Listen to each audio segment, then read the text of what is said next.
The gentleman from Arizona, Mr. Stanton, is recognized for 5 minutes. Madam Chair, thank you very much. And thank you to Mr. Vorndran for your service at the FBI and for testifying at today's very important hearing.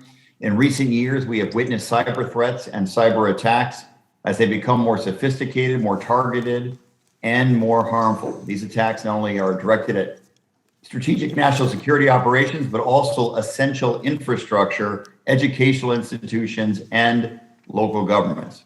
For instance, in my home state of Arizona, one of our local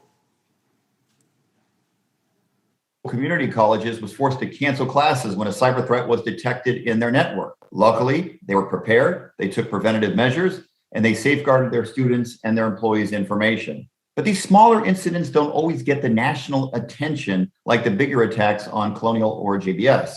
But the threats are no less real, and neither are the disruptions they cause to our daily lives. So, Mr. Vorndran, I want to ask you about these lower profile attacks.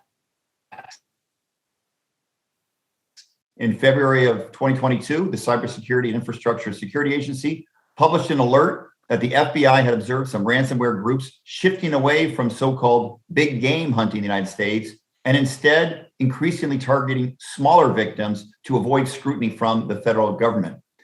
Do you believe that this change was due to the administration's crackdown on ransomware attackers?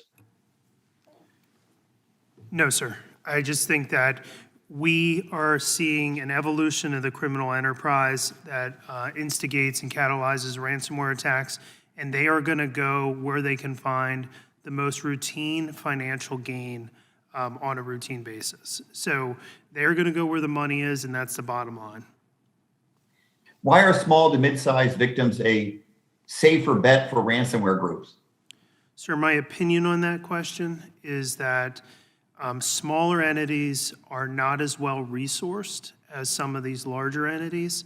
That resourcing really covers the resiliency and net defense side, whether that's patching, multi-factor authentication, zero trust architecture, whether that's training for spear phishing, keeping your operating systems patched and updated, any number of these things that tie back to resources. My assessment personally would be that these type of organizations, entities, municipalities are not as well resourced as some of your major multinational companies, and because of that, they're likely potentially more vulnerable. Are you concerned that by cracking down on the hackers of bigger, wealthier companies that the FBI has sent a message that smaller targets will be met with less force? The way we work our investigation, sir, we look at the conglomerate of all the victims that unfortunately become victims and tie them back to the adversarial activity that's perpetrated by groups of people, almost all of which are overseas. And so the ability for us to investigate, or for the interagency to include the Bureau to run offensive operations, really isn't impacted in any way. So it would be hard for me to see a scenario where we're encouraging smaller targets to be hit, because it's just not tied to our investigative or our interagency operational calculus. How will the FBI adjust its attack plan to better ensure that small and medium-sized businesses are protected as they are with some of the larger entities? Yeah.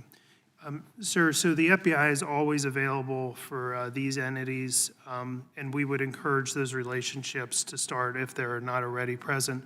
But this exact question is why CISA was stood up, and it's codified in the executive orders. They are there for the purpose of improving what we would define as resiliency and net defense.